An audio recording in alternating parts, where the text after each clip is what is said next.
Welcome everyone. We're going to be looking at a different type of vehicle today. Mom's 2014 Nissan Sentra. We're going to be replacing the front rotors and brake pads with common tools you probably already have around the house. When I saw the quote from the dealer to machine the factory rotors and replace the pads, I knew it could be done much cheaper at home. While this is a 2014 Sentra, these instructions should apply to any 7th gen Sentra from 2013 to 2019. Let's dive right in. We've got some power stop pads and rotors. We're using the Z17 stock replacement brake kit today. Purchased these in December of 2021 for about 77 bucks. Your current mileage may vary, but I'm going to put a link down below if this is the kit you are looking for. Oops, left that placeholder in there, but let's see what we'll need to do the job today. I am going to use as many things that came with the vehicle as possible, including this driver from the jack kit. We're going to also need a 21 millimeter socket for our lug nuts, 19 millimeter socket for our caliper bracket bolts, 14 millimeter socket for our caliper or slide pin bolts. You can use a ratchet or an impact. Got a C-clamp, something to hang the caliper from once we get to that point, wire brush to clean it up, brake clean, and as mentioned earlier, the factory jack. Okay, here we are at a tire. Pick a side, any side to get started. If you have these really swell hubcaps, you can just pull them off as I did right there, or you may need a driver to kind of pry around the edges to get them off. This is the tire iron that came with the vehicle. If you do not have a 21 millimeter socket, you may be able to use this. First thing we want to do before we loosen the lug nuts though is put that emergency brake, that parking brake on. And still not strong enough. All right, let's get out something with a little bit more power. This is where that breaker bar is going to come in handy. And we're just loosening each of the 5 lugs right now.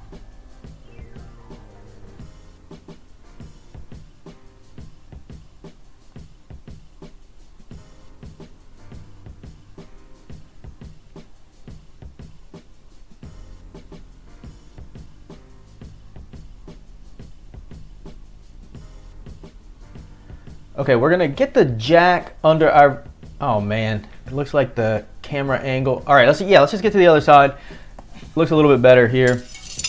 And so our lugs are loosened a little bit. And once again, I'm just using the factory jack that came with the vehicle to show you it can be done at home. And we are going to connect the pieces and kind of make a little cranking motion like this to lift the vehicle. Now, as you can see, that other camera is not filming either from the footage that we have here. But what we want to do is lift the vehicle just enough so the tire gets off of the ground. We don't want to lift the vehicle any more than is needed.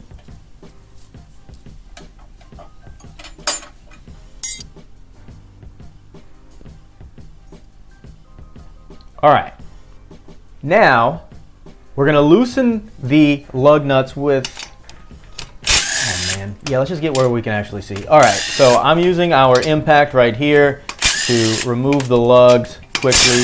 Vehicle's off the ground, lugs were already loosened.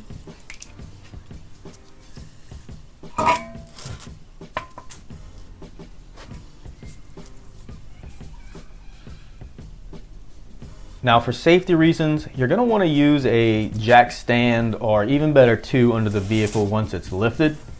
This is just a little bit extra safety right here. I'm going to go ahead and slide the tire under the vehicle. All right, now that we can actually see, oh look, there's another camera that's not filming like I thought it was. But the next step is going to be to remove the caliper bolts. These are going to be 14 millimeter bolts we're looking at.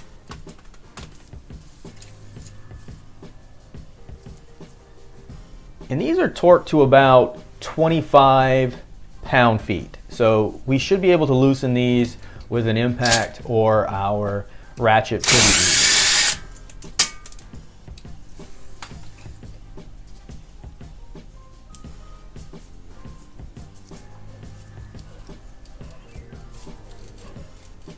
All right, at this point, we should be able to slide the caliper out.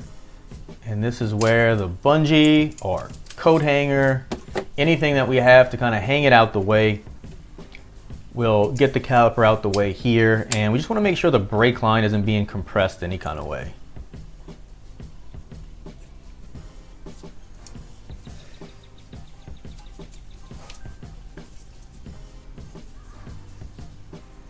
And if you were just changing the pads, you can actually pop them out here and do that. But remember, we're doing the rotors as well.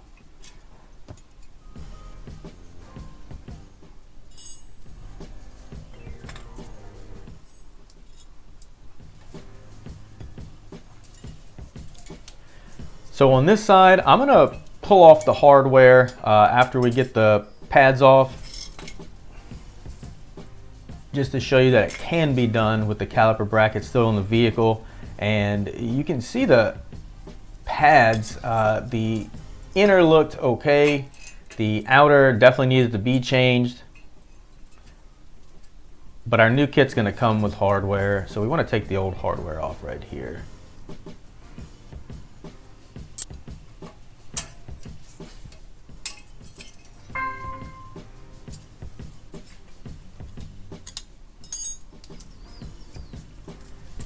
Here's the other side with the bracket already moved. It is a little bit easier if you're changing the rotors just to replace the hardware once the bracket is all the way off.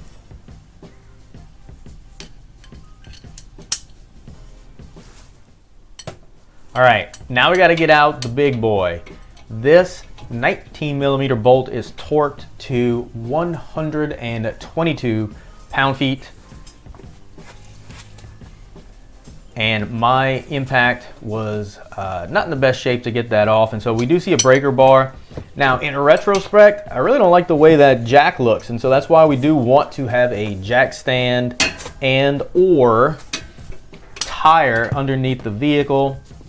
So it's going to take a little bit of force to get those loosened, both top and bottom caliper bracket bolts.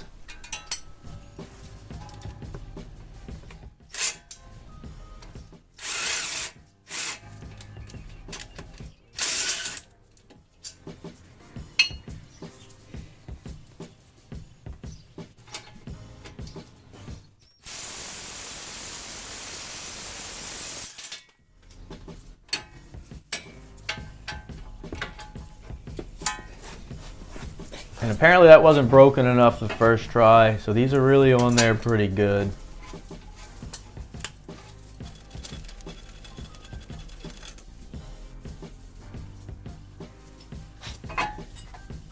And I got kind of lucky right here. When you're doing this, you may want to have a hand on both the caliper and the bracket when you're pulling it off to make sure once you get the second bolt out, it doesn't just kind of fall on your foot there. But there you can see our caliper bracket.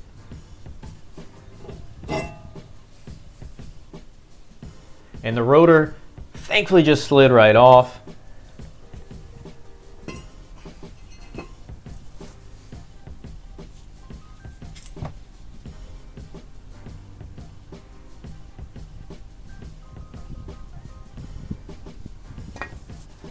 And what we're going to do is want to clean the areas on that bracket.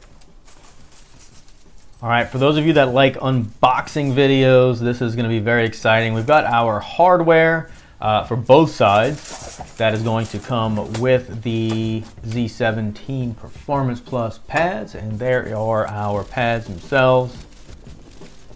And what we want to do on our caliper bracket is clean anywhere the hardware is going to have contact with the bracket.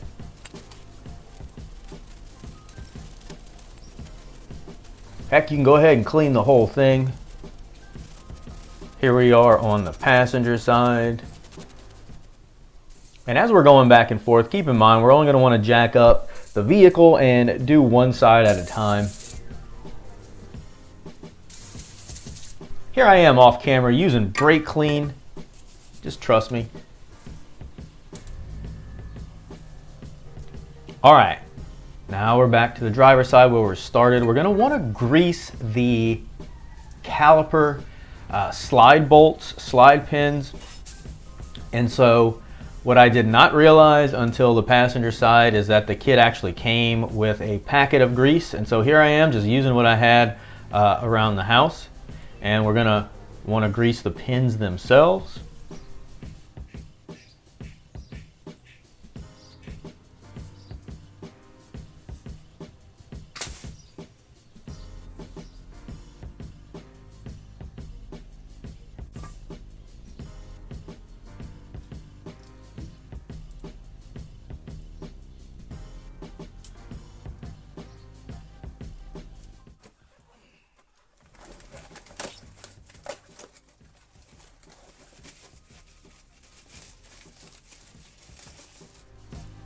Okay, here is our new rotor. And it is going to simply slip over the wheel studs.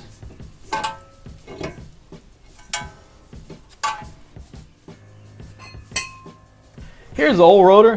It looks like the same size, looks like the same shape, so I think we're good to go.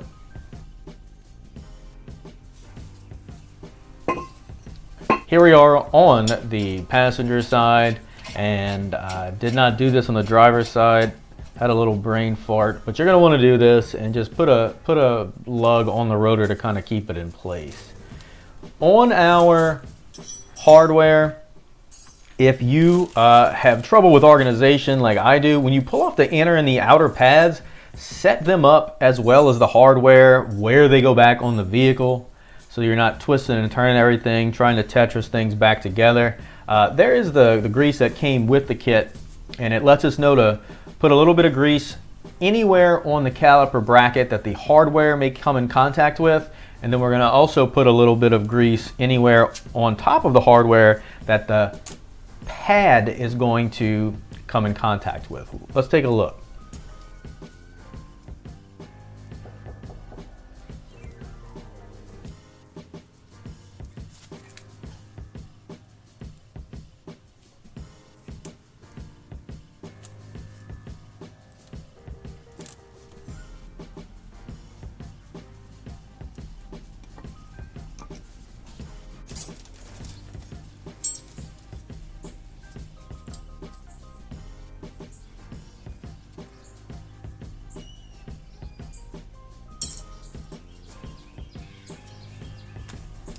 All right, so remember we had greased this caliper bracket already, so we're going to place the hardware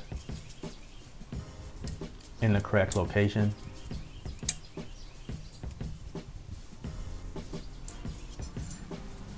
And once the hardware is in place, man, see what I mean? All right.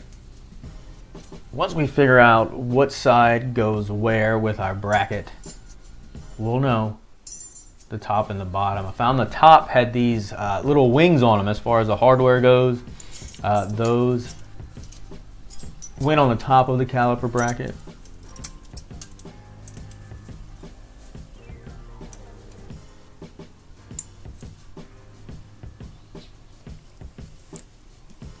And we want to be careful not to get grease on the friction side of the pad, the side that's going to contact the rotor, but we do want to put a little bit of grease on top of the hardware where the pad is going to kind of slide in, as you'll see here.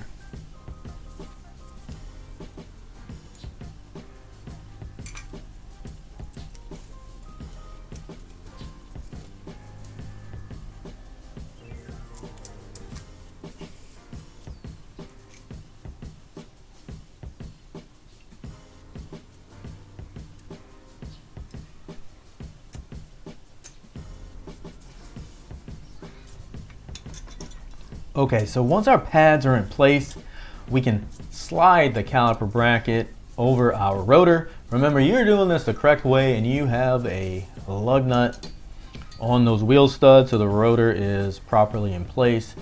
Before we do that, we'll want to grease the back of the pad, however, anywhere that the caliper itself is going to make contact.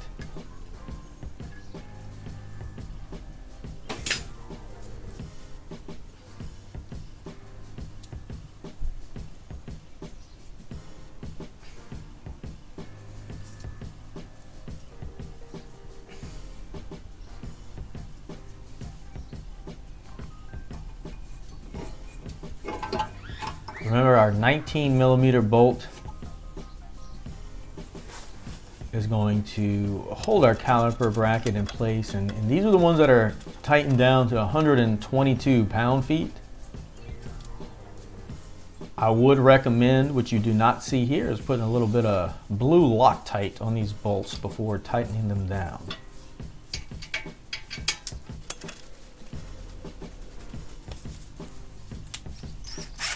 Now when you're doing this from behind, check righty-tighty, lefty-loosey before you do this.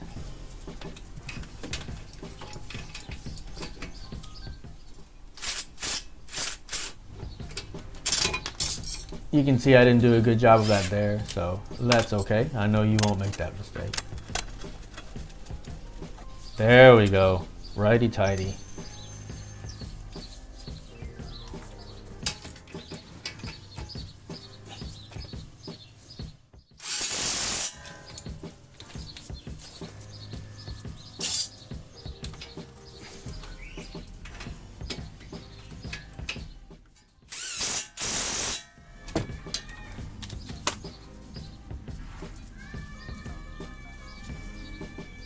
If you have a breaker bar that can fit in there, I would definitely suggest using that.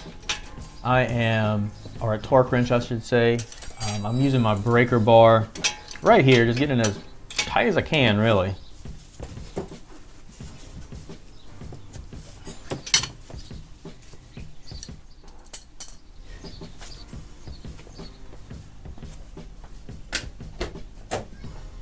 Next step is getting our caliper ready. We're going to want to pop the hood on our vehicle so we can loosen up the brake reservoir cap. So before we compress the piston, we're going to want to open up the cap to relieve a little bit of pressure, and then we're going to put some old rags or paper towels around the side just in case we get any spillage going on there.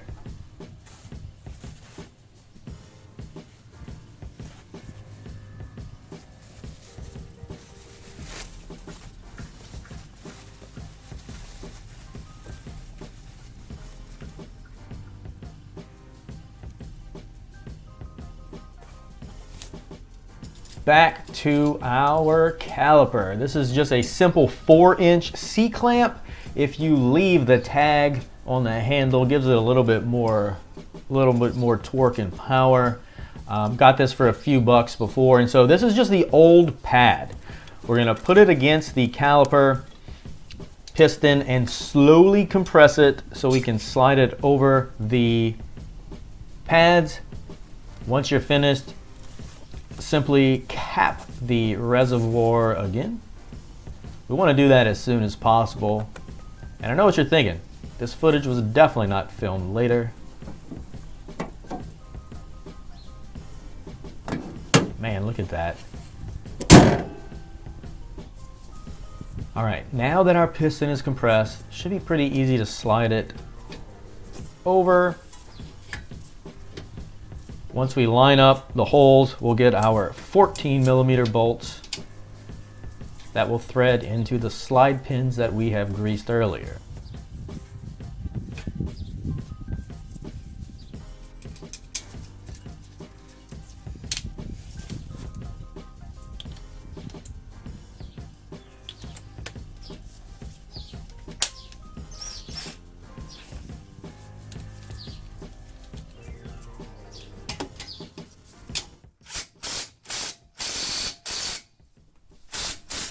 Oh, careful there. And these are torqued down to 20-25 pound-feet. So you can easily get those by hand.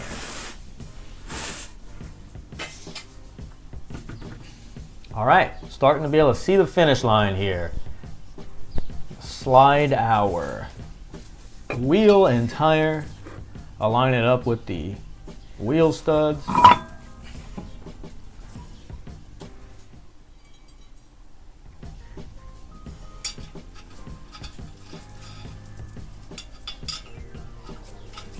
And thread them back on.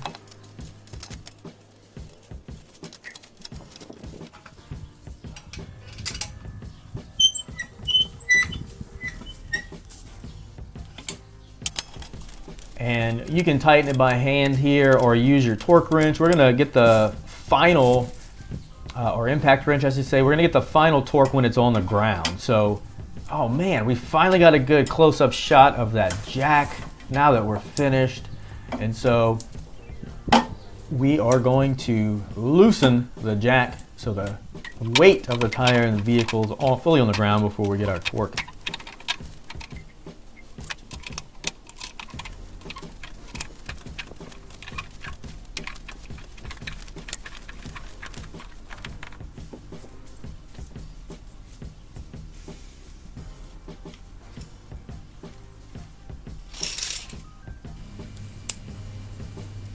Once again, this was definitely filmed at the same time. So we've got our torque wrench set to 85. Oh man, you'd think we'd remember to set that emergency brake. And so 85 pound-feet. We're gonna wanna torque these when it's on the ground in a star pattern as you see here.